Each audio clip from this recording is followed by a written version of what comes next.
Minha mãe era mãe de 4 garotos. E o sonho dela era engravidar de uma garota, ter uma menininha. E ela começou a fazer promessa, tratamentos, tomar remédios e por fim, ela conseguiu engravidar de mim.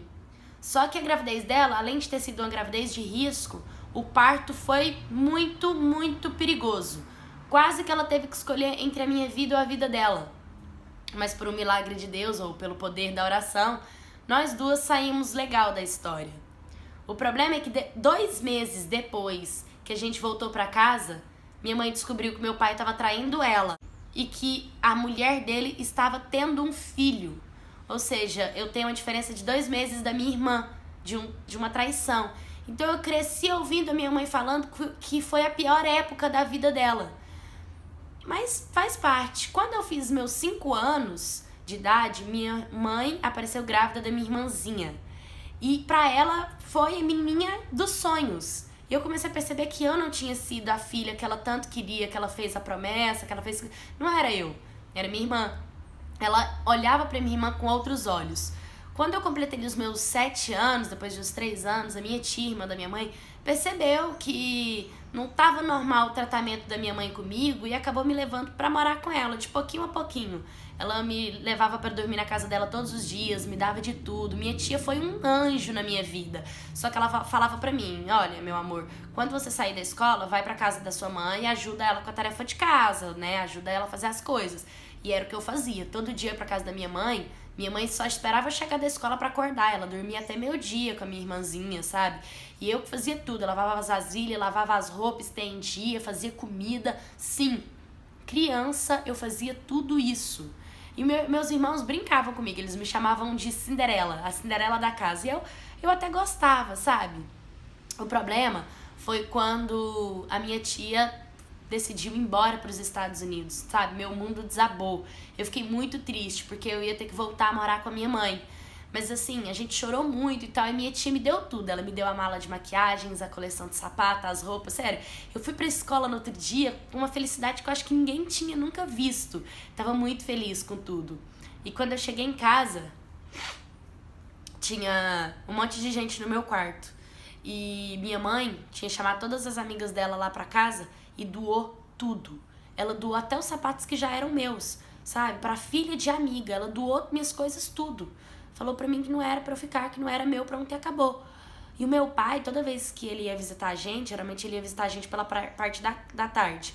Eu só podia comer biscoito, doce, bolacha, essas coisas na frente dele, porque ele virava as costas, minha mãe tomava tudo, minha mãe escondia, minha mãe brigava, e o pior, era só comigo, não era com a minha irmã não sofria as mesmas coisas que eu, e aquilo sempre me machucou muito. Minha mãe falava que não era pra eu sair pra rua pra brincar, e mesmo se eu desse aquela fugida de criança, sair do portão pra rua pra brincar com os meus vizinhos, porque todos os meus vizinhos sempre gostou de mim desde a infância, minha mãe ia me buscar pelos cabelos, ela me dava uma surra na frente de todo mundo, ela pegava cabo de vassoura e sentava na minha cabeça. Minha mãe brigava muito comigo, era só comigo. E assim, às vezes minha mãe me beliscava, me mordia. Não tinha um dia sequer que a minha mãe não me batia, não me dava um tapa e não me xingava. Ela falava que eu era dissimulada, que eu era falsa. Ela falava para as pessoas assim, essa aí ó, foi ruim até para nascer. Até para nascer, pelo problema que ela teve no meu nascimento. Então eu sempre carreguei esse peso da minha mãe. E eu sempre sofri muito com isso. E o pior é que ela fazia as coisas, ela tomava as minhas coisas e dava pra minha irmã na minha frente. Minha tia mandava presente dos Estados Unidos. Como minha tia já conhecia minha mãe, todos os presentes ela colocava o meu nome.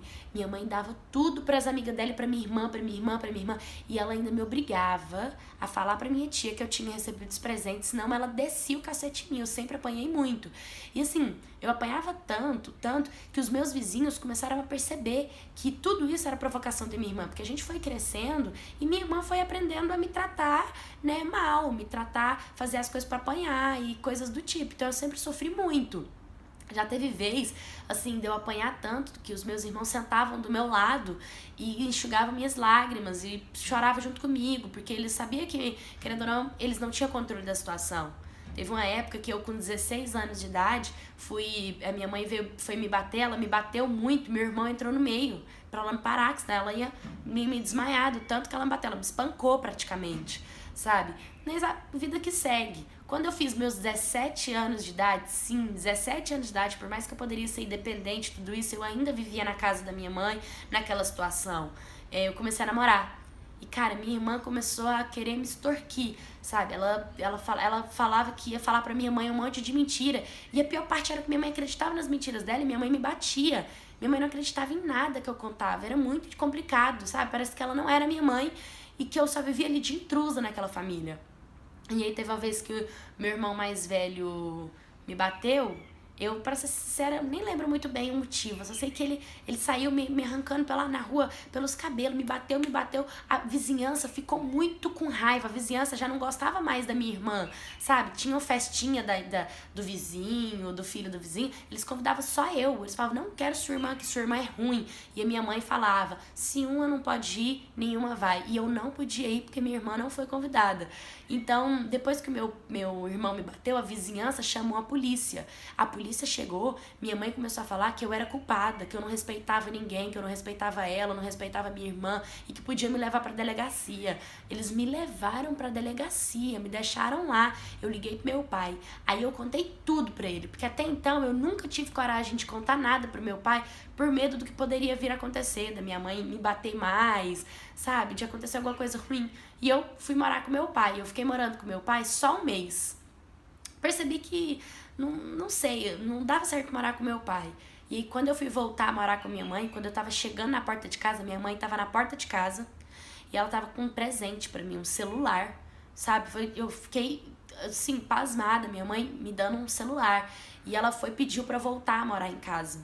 E eu falei, tá bom, mãe, eu vou voltar. Quando eu cheguei dentro de casa, a casa tava porca, tava suja, é óbvio. Eu fiquei um mês longe, a empregada da casa era eu, então ela tava sem empregada, né? A casa realmente tava suja.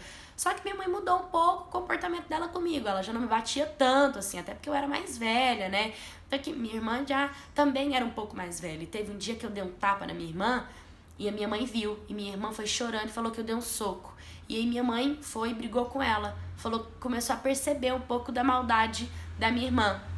Só que aí com o tempo eu arrumei um namorado, esse namorado me convidou pra mudar de país com ele e a gente mudou de país, eu tive 2 filhos com ele e comecei a ter outra vida, comecei a ter outra visão. E é incrível porque, sabe o meu irmão que me bateu, que me mandou pra delegacia, ele foi quase assassinado, tiveram tentativa de homicídio com ele foi parar no hospital. Ele ficou quase que paraplégico e adivinha quem pagou todas as despesas do hospital? Pois é, fui eu. Eu paguei tudo pra ele. E até hoje quem paga a fisioterapia dele sou eu. E a minha irmã princesinha nunca nem ligou pra eles porque eles são vizinhos, moram assim, no mesmo bairro. A minha mãe, minha mãe é incrível porque ela nunca falou que me ama ou que gosta de mim. Só que depois que ela percebeu que eu comecei a ter dinheiro, sabe, toda vez que ela me liga, eu sei que é pra pedir alguma coisa. Ela nunca tá falando comigo porque ela realmente gosta de mim ou sente a minha falta. Sempre porque ela quer pedir dinheiro, porque ela quer fazer alguma coisa. E minha irmã, com 15 anos de idade, abandonou os estudos, começou a namorar um vendedor de maconha do bairro, não tá fazendo nada. Hoje ela é mãe, tá solteira, mãe de uma menininha maravilhosa. E assim, por incrível que pareça, eu sinto falta da minha irmã, sinto falta de todo mundo. Mas eu ainda não perdoei a minha mãe, porque toda vez que eu lembro da história que eu conto ela, assim, sabe? Me dói muito. Então, é uma cicatriz aberta dentro do meu peito. Oi, gente. Bom, tô aqui, né, tentando entender um pouco por que essa história mexeu comigo.